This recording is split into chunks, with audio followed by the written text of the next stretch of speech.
My name is Edema Johnbosco.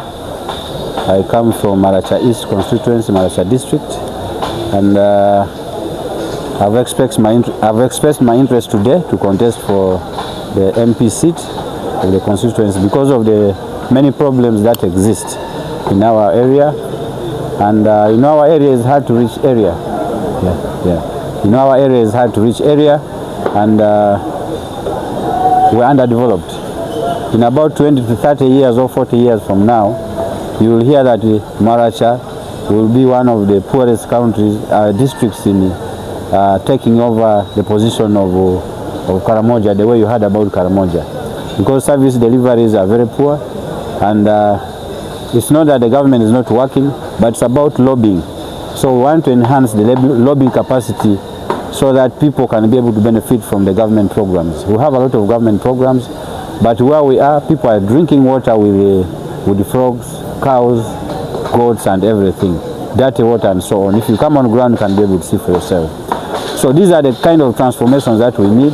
We need to ensure that the hospitals and clinics are accessible to the people, at least nearer to the people, which is not the case at the moment.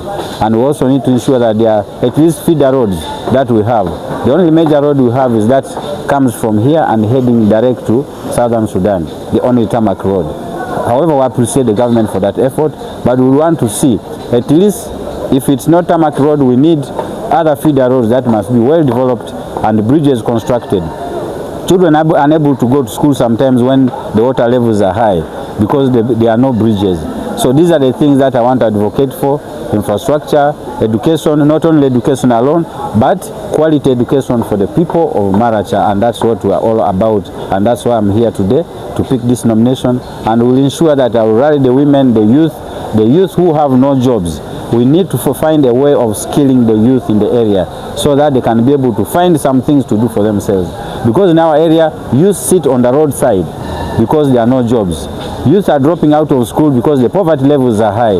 Why the poverty levels high? It's because there are no jobs, and also there are no crops that people are growing. For instance, in Busoga and Bunyoro areas, people are growing sugarcane.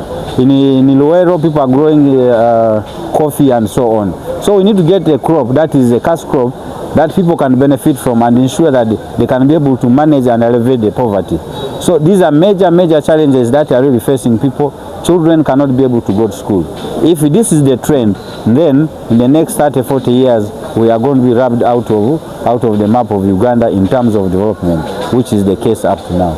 I thank you all for listening. As I said,